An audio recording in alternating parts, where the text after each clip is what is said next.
It was 1944.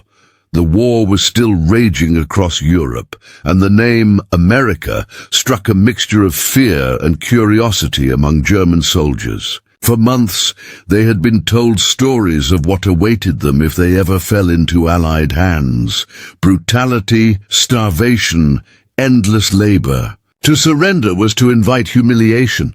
So when a group of weary, mud-covered German prisoners were herded into an American prisoner of war camp, they braced themselves for punishment. The air was thick with tension, a mix of defiance and dread. But what happened next shattered every expectation they carried. Instead of shouts, there was calm instruction. Instead of blows, there was order. And instead of punishment, they were handed soap, towels, and razors. The men stared in disbelief. These weren't tools of mockery or degradation. They were simple items of dignity. For soldiers who hadn't washed in weeks, whose faces had become symbols of exhaustion and defeat. The act of being told to clean up was not just shocking, it was disarming. In the stillness of that camp, surrounded by barbed wire and foreign guards, something deeply human unfolded. The prisoners realized, perhaps for the first time, that the war they had been told to fight was not the same one the Americans believed they were fighting. It wasn't just a moment of hygiene, it was a moment of awakening. The trucks groaned as they rolled through the muddy road, the tires caked with dirt and exhaustion. The air was heavy with silence, not the silence of peace, but the silence that follows defeat. Inside those rattling trucks sat men who only weeks ago had been soldiers of the Reich, proud, unyielding, sworn to a cause they now barely recognized. Their uniforms were torn, their faces streaked with grime and hollow hunger. Some stared at their boots. Others looked out through the slats of the wooden panels, catching fleeting glimpses of the world beyond. A world that had turned upside down. They were heading somewhere unknown, under the watchful eyes of American guards who said little, their rifles slung loosely but purposefully. One of the prisoners, a young man named Franz, clutched his cap in trembling hands. The war had swallowed his youth whole, and now, sitting among the defeated, he felt like an empty shell. Around him murmurs rose and fell, low, nervous German voices whispering questions no one could answer. "What will they do to us?" one asked. "I heard they shoot those who resist," another replied bitterly. "Maybe they'll make us dig our own graves." A third just stared blankly ahead, his lips cracked, his eyes too tired to show fear. The engines roared, drowning their whispers. Hours passed. The world outside grew brighter, then dim again, as the convoy made its way through fields scarred by war. Burned-out vehicles littered the roadside. Smoke from distant towns hung like ghosts above the horizon. Every turn of the wheels carried them further from everything they'd known, deeper into uncertainty. When the trucks finally slowed, every man inside stiffened.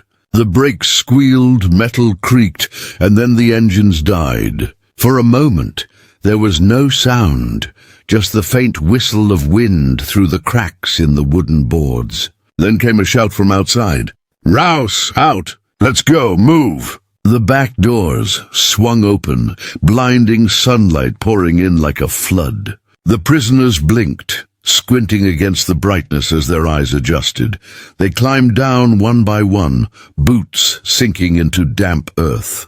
Before them stood rows of barbed wire fences stretching in both directions. Behind those fences were watchtowers, wooden barracks, and neatly arranged pathways. Everything was orderly, too orderly. The American flag fluttered above the entrance gate, its colors sharp against the pale sky.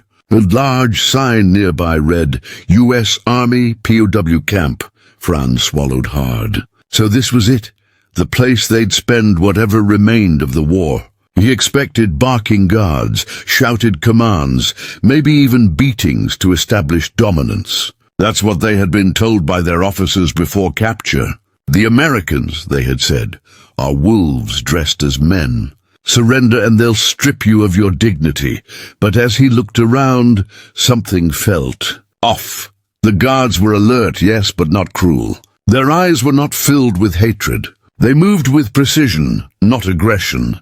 The Germans were ordered to line up. An American sergeant walked the row, clipboard in hand, calling out numbers, not insults. "Count them," he said calmly to another soldier.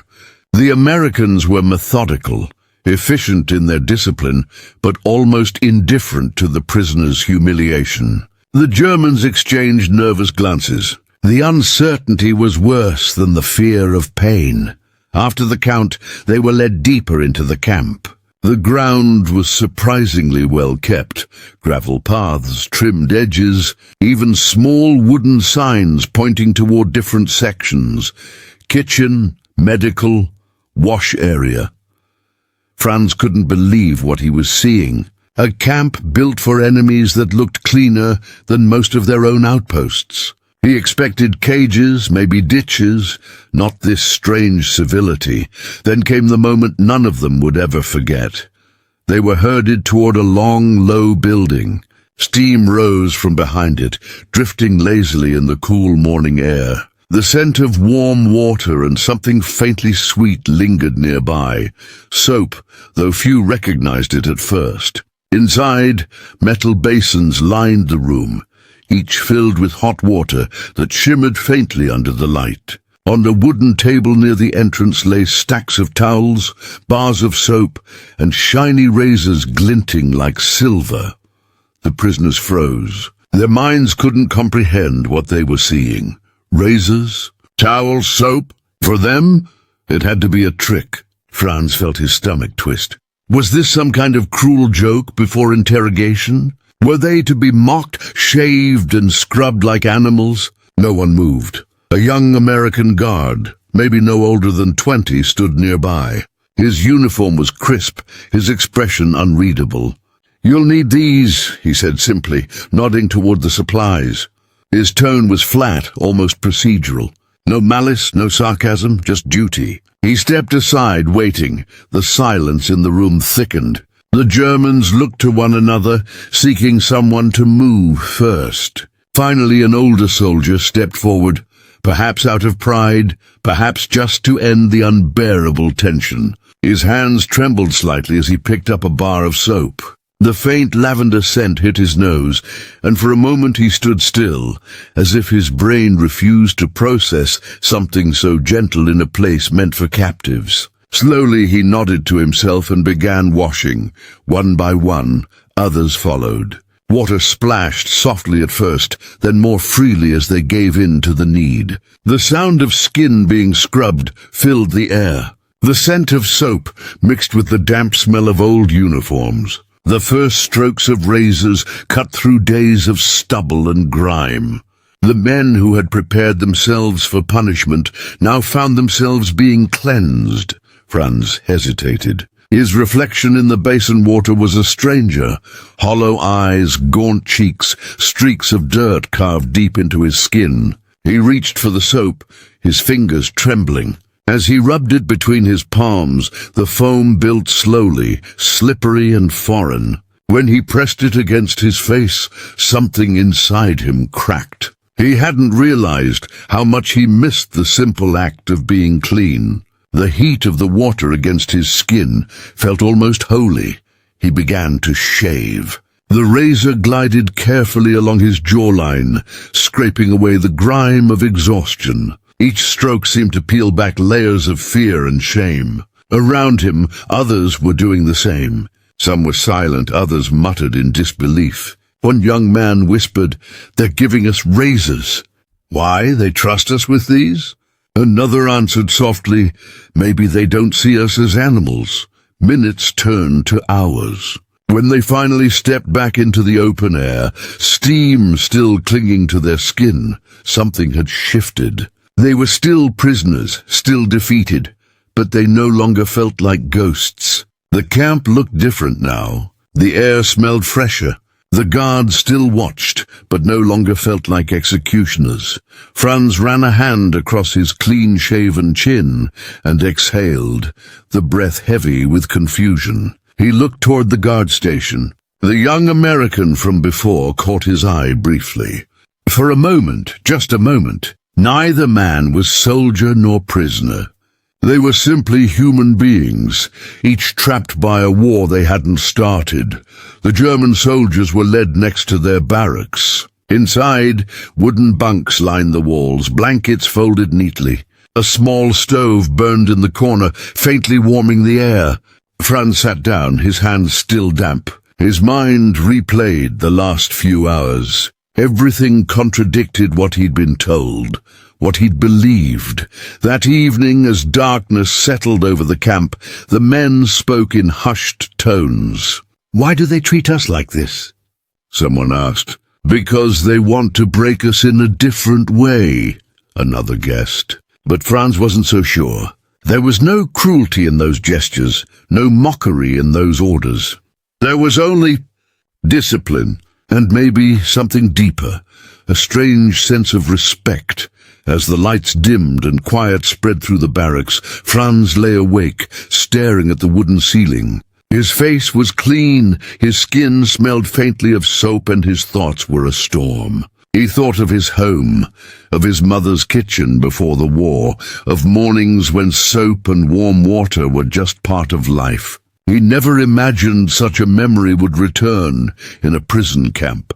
Outside, the American guards made their rounds, their boots crunching softly against the gravel. From the distance came faint sounds, a harmonica perhaps, played by one of the sentries to pass the night. The melody drifted gently through the wire, haunting but peaceful.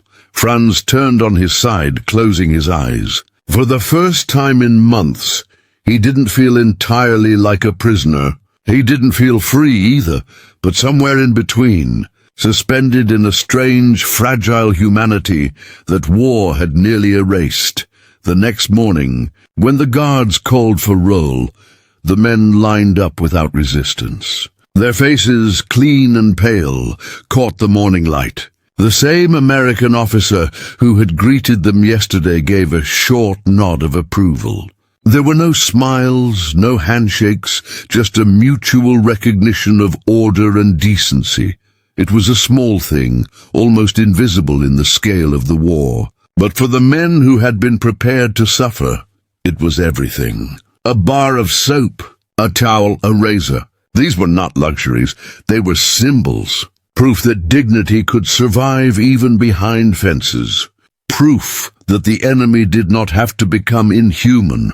As Franz returned to his bunk, he caught sight of his reflection in the tin mirror by the doorway. The face staring back was still weary, but it was his again. The war had taken much, but here, in this unexpected place, he had been given back something he didn't know he'd lost. The feeling of being human.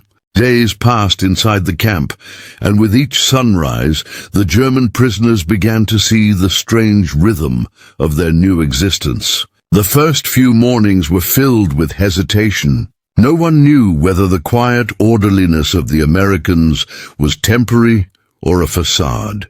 But as the hours became days, and the days turned into a pattern, an unexpected realization began to take root. This camp was not a place of punishment. It was a place of control, of rules, and strangely enough, of respect. The roll call came at dawn. The prisoners would line up in neat rows, boots crunching on gravel as an American officer walked past, marking his clipboard with calm precision. He never shouted, never threatened, never laid a hand on anyone. Orders were given in clear English, and though most Germans didn't understand every word, they understood the tone. Disciplined, not hostile. After the count, the men were led to the mess area. The smell of hot food wafted through the air, something warm, something real. For men who had marched for days on meager rations of stale bread, the sight of organized trays and steaming pots was almost surreal. The first time they were served, many hesitated to eat. Some thought it might be a test. Others simply couldn't believe that the enemy would feed them properly. But when the first spoonful of thick stew touched their tongues, disbelief gave way to silent gratitude. It wasn't gourmet, but it was nourishment. Clean, filling, honest food. Franz sat at a long wooden table, surrounded by men who had once commanded tanks, who had shouted orders across battlefields. Now they ate quietly, like schoolboys in an unfamiliar classroom. No one spoke much. The clang of spoons against metal bowls filled the air. He looked around and noticed how the guards stood at a distance, watching but not intruding. They weren't there to humiliate or provoke, only to maintain order. It was, in its own strange way, civilized. When the meal ended, the prisoners were instructed to return the trays and clean their eating area. Not as punishment, but as routine. The Americans ran the camp like a machine, and discipline was the oil that kept it running. Each man had a role. The barracks had cleaning schedules. Latrine areas were inspected. Even personal hygiene was expected. The guards didn't yell. They simply expected cooperation. And over time, it came naturally. The strange thing was how quickly it began to matter. Within days, men who had once refused to follow any order that wasn't barked from a German officer now found themselves sweeping floors, folding blankets, and helping each other maintain the camp's quiet order. It wasn't forced submission, it was structure. For men whose world had collapsed, structure was the only thing left that made sense. One morning, Franz was given a small task, helping distribute soap to the new arrivals. He stood beside an American corporal who barely spoke, his hands moving automatically as he placed bars of soap on a wooden counter. Each new prisoner that entered looked the same, gaunt, suspicious, exhausted. Their eyes darted around, expecting cruelty. Franz saw himself in them, saw the fear he'd carried only days before. When one of them hesitated, staring at the soap like it was a trap, Franz said softly in German, "It's real. You can use it." The man blinked, then took it with a nod. That single exchange felt more human than anything Franz had experienced in months. Hygiene became a ritual. Every day, prisoners were ordered to shave, to wash, to maintain a certain appearance. It wasn't luxury, it was discipline. But beneath that discipline lay something deeper, almost unspoken. The act of washing, of looking in a mirror, began to restore the faint outline of who they were before the war had devoured them. Clean faces stared back where filth and fatigue had once reigned. For men stripped of power, even a razor could feel like an anchor to normalcy. Some nights, as Franz lay in his bunk, he could hear faint laughter from one corner of the barracks. It wasn't loud, not mocking, just quiet, tired laughter. He didn't know what the men were saying, but he understood what it meant. For the first time, they were starting to feel human again. There were moments of discomfort, too. The humiliation of captivity lingered, the weight of defeat heavy on every heart. But the way the Americans handled them was disarming. No propaganda speeches, no revenge. They didn't seek to break the prisoners with cruelty. Instead, they broke them with civility. That was harder to resist.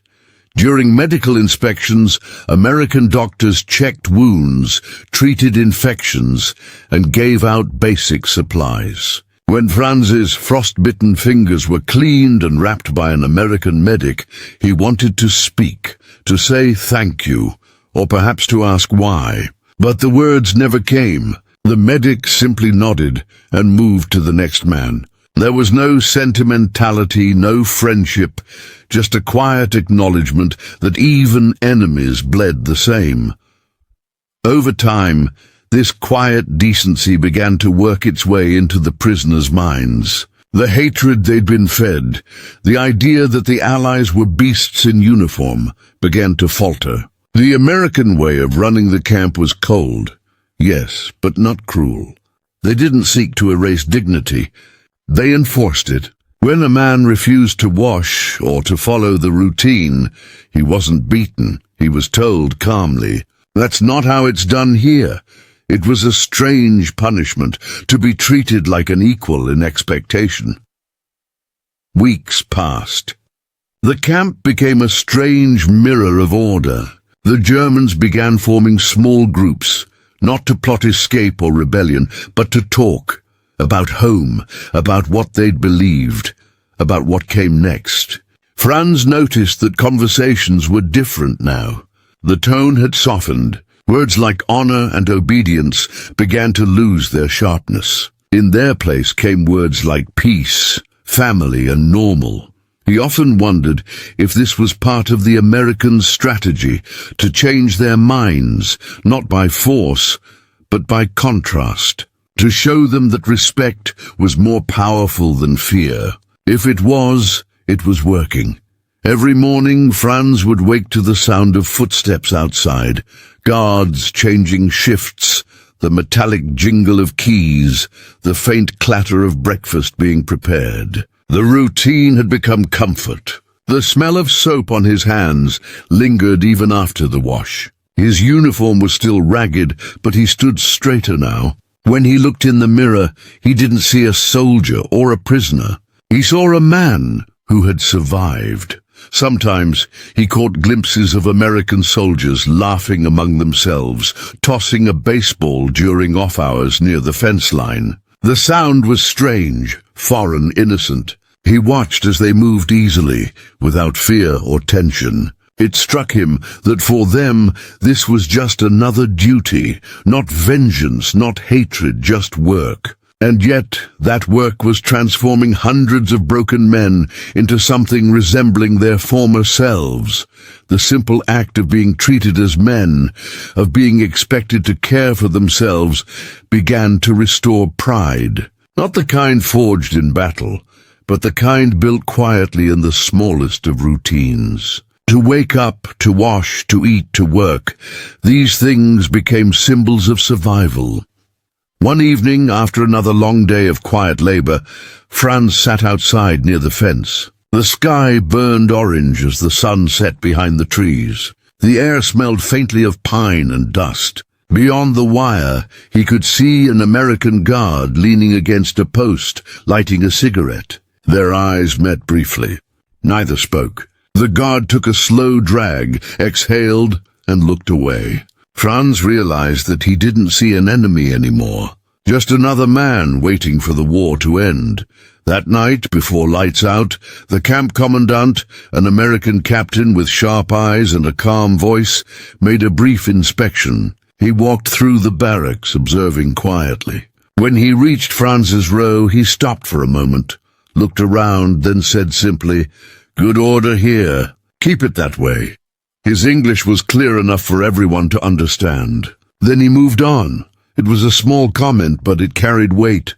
The men straightened their blankets, tightened their boots, and maintained the rules, not because they feared punishment, but because, somehow, it felt right. The more they conformed to the order of the camp, the more they regained their inner order. The Americans had built something extraordinary without meaning to. A place where discipline healed instead of destroyed.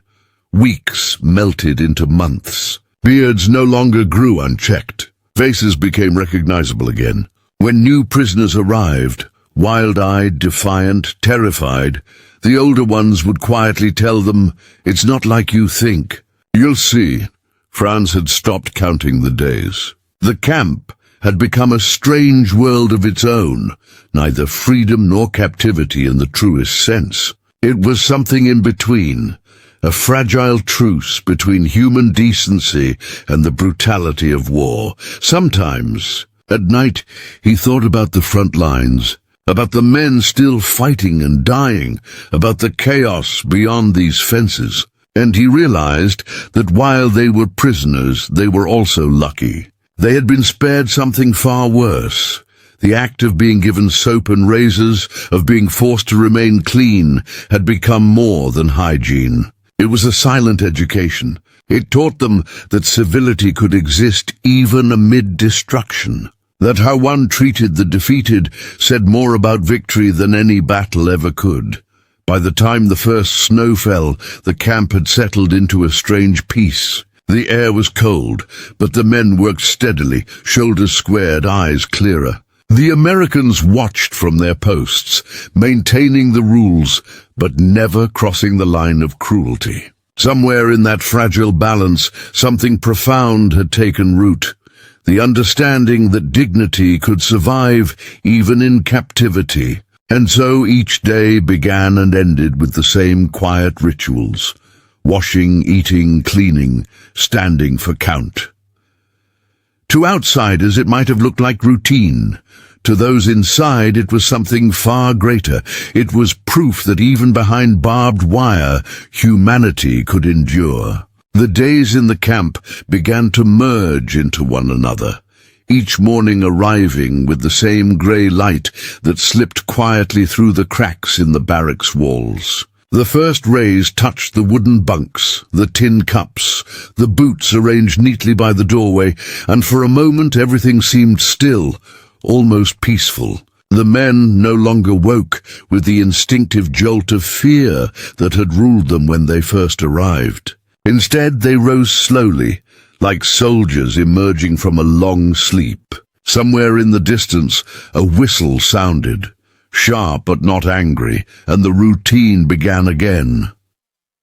The water in the basins steamed faintly as they washed, the scent of soap lingering in the cool morning air. It was a smell they had come to associate with order, with a kind of fragile normality. The simple act of shaving had stopped feeling like an order and started feeling like a choice. The razors still gleamed on the wooden table, worn now from use, but they carried meaning far beyond their purpose. Each stroke against the skin was a small declaration that they were still men, still capable of caring for themselves, even when stripped of everything else. As they moved through the camp, there was a rhythm that hadn't existed before. Guards spoke in quiet tones. The prisoners responded with nods rather than resistance. The Americans didn't soften their authority, yet something about the mutual understanding had changed. A silent truce had grown, not one written on paper, but carved slowly into routine, into patience, into the shared realization that war could not erase the humanity of those trapped within it. Franz often found himself standing near the fence after roll call, staring beyond the wire at the trees that surrounded the camp. In the beginning, those trees had looked like barriers, mocking reminders of freedom just out of reach. Now they seemed gentler, like old sentinels keeping watch over men who were learning how to live again. He would watch the wind move through their branches and imagine his home far away, the fields outside his village, the quiet evenings before the war. In those moments the camp faded. All that remained was the sound of wind and the faint murmur of life continuing somewhere beyond destruction. Work details filled the afternoons.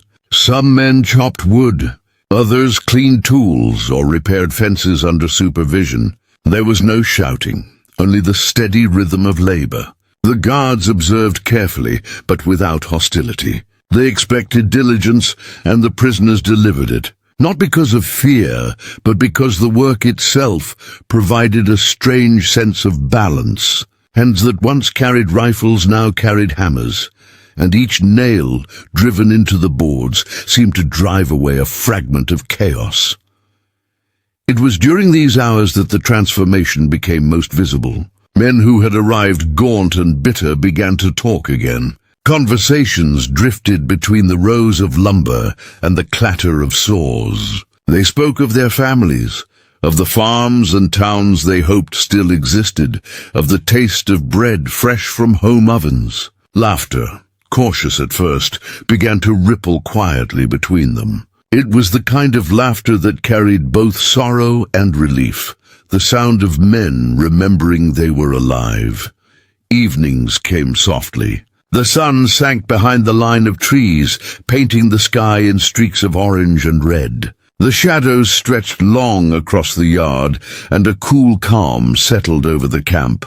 The smell of smoke from the kitchen drifted through the air as supper was served. Men ate in near silence, but the silence no longer felt heavy. It was the quiet of exhaustion, of routine, of acceptance. Afterward, some would linger outside, talking in low voices, their words barely carrying over the gravel. Others sat by the barracks windows, writing short notes that might someday be sent home. The Americans allowed it. They understood that such small things kept the spirit intact. At night, when the camp lights flickered dimly, the sound of a harmonica would sometimes rise from one of the barracks. A tune from a homeland that seemed impossibly far away. The guards didn't stop it. They let it play, the melody winding its way through the stillness, mingling with the chirping of crickets and the whisper of wind. For a few minutes, there was no line between prisoner and guard, only men listening to a song that spoke of peace they all longed for. The weeks turned colder. Frost began to settle on the ground each morning, coating the fence wires in a thin shimmer. Franz noticed how even the frost seemed to soften the edges of the camp. The harshness of barbed wire looked almost delicate beneath the pale light. When he breathed, his breath came out in small clouds, mingling with those of the others as they stood in formation. He looked down the row and saw clean faces, trimmed hair, eyes that no longer burned with defiance, but with quiet endurance. The camp had become a world governed by small acts of respect. The Americans, by insisting on order and hygiene, had inadvertently built a bridge, a way for the prisoners to reclaim fragments of their identity. Franz realized that it was not mercy that had changed them, but consistency. The steady, unbroken rhythm of discipline had become a kind of mercy in itself. One day, during a maintenance shift near the fence, a group of American soldiers carried crates past the prisoners. One of the crates slipped, scattering apples across the ground. Without being told, several Germans stepped forward to help gather them. There was a brief pause, guards tensing, unsure. But then the Americans let them. Hands reached down, picking up fruit from the dirt. For a moment, everyone was simply working together, the small red apples rolling in the dust like drops of color in a gray world. When the crate was full again, one guard nodded and muttered a quiet, "Thanks." It was barely audible, but it lingered in Franz's mind for the rest of the day. That night, as he lay in his bunk, he thought about the word dignity. Before the war, it had been something abstract, tied to honor and nation. Here, behind wire, it had taken on a new meaning. Dignity was not pride or power, it was the ability to remain human when everything around you tried to make you forget how. It was the act of waking up, washing your face, standing straight, and seeing yourself reflected not as a number, but as a man. Over time, even the smallest gestures became symbolic. A guard passing out supplies with a nod instead of a command. A prisoner stepping aside to let another through the doorway. Tiny courtesies that meant little outside the wire, but meant everything within it. The air itself seemed to change, lighter, calmer. The camp, once defined by fear, had become a strange sanctuary of routine. Months later, when news reached them that the war might soon end, the men did not cheer. They simply stood quietly, letting the words sink in. For many, hope was too dangerous to trust. But that night, the harmonica played again, and this time more voices joined in, low, uncertain, but genuine. It wasn't celebration. It was remembrance. They sang softly of home, of mothers and children, of fields untouched by fire. Even some of the guards listened, their faces unreadable in the dim light. Franz found himself standing near the door, the cold air brushing against his face. He thought of how far he had come from the day he stepped off the truck, filthy and afraid. He remembered the first time he touched the bar of soap, the warmth of the water on his skin, the shock of being treated not as an enemy, but as a person. That single moment had grown into something larger, a quiet transformation shared by everyone in the camp. In the morning, when the sun rose over the barracks, the world seemed different. The same fences stood where they always had, but they no longer felt insurmountable. The men moved with purpose, not because they were ordered to, but because the routine had become a form of strength. Clean hands, clear eyes, steady breath, these were victories, silent but real. As the narrator of such a story might say, the war was not over, but in that camp something had already been won. Not a battle of nations, but a battle for the soul. The razors and soap that once symbolized confusion had become instruments of renewal. They reminded every man there that decency could survive even in the shadow of destruction. When spring finally arrived, melting the frost from the wires and softening the ground beneath their boots, the camp looked almost peaceful. Birds nested in the rafters of the watchtowers, and wildflowers began to bloom just outside the fence. Franz stood by the edge of the yard, watching a line of clouds drift slowly across the blue sky. He felt the warmth on his face, and for the first time in years, he allowed himself to believe in tomorrow. He didn't know what would happen next, when they would be released, where they would go, but it no longer frightened him. He had learned that survival was not only a matter of food or freedom, but of spirit. The Americans had given them soap and razors, but what they had truly given was something invisible, the permission to remember their humanity. And so the camp continued to hum with quiet life. The men still rose at dawn, still shaved, still cleaned their quarters, still waited. Yet every act, no matter how small, was now filled with meaning. The transformation was complete.